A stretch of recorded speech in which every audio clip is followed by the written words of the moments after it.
4 నెలల కాలంలోనే ఏప్రిల్లో జరిగినటువంటి పార్లమెంట్ ఎన్నికలలో 4 పార్లమెంటు సీట్లు గెలిచి మహబూబ్ నగర్ లాంటి పార్లమెంట్ సీటు కూడా అతి తక్కువ మెజార్టీతో కోల్పోయి ఈ రాష్ట్రంలో ప్రత్యామ్నాయం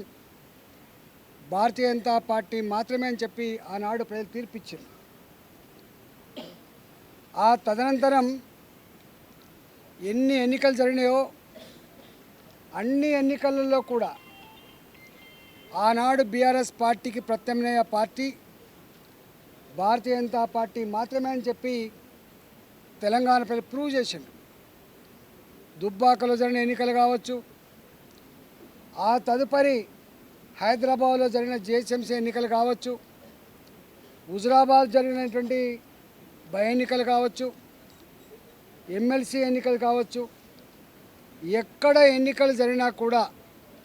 ప్రత్యామ్నాయ పార్టీ భారతీయ జనతా పార్టీ మాత్రమే అని చెప్పి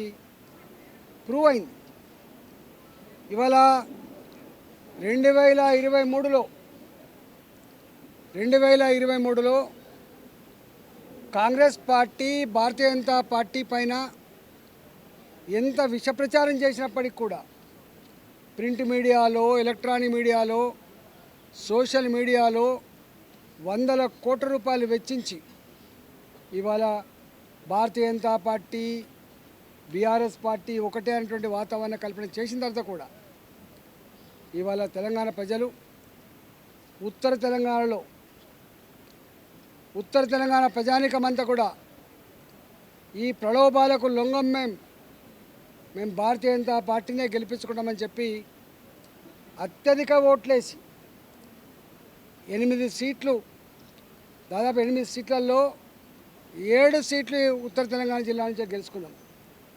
ఒక సీటు మా సాంప్రదాయకమైన సీటు అయినటువంటి హైదరాబాద్లో గెలుచుకున్నాం, గోషామాల్లో. అంటే ఇంత విష ప్రచారాల మధ్యలో, ఇన్ని ప్రలోభాల మధ్యలో, ఇన్ని దబాయింపుల మధ్యలో కూడా భారతీయ జనతా పార్టీ 8 సీట్లు గెలుచుకొని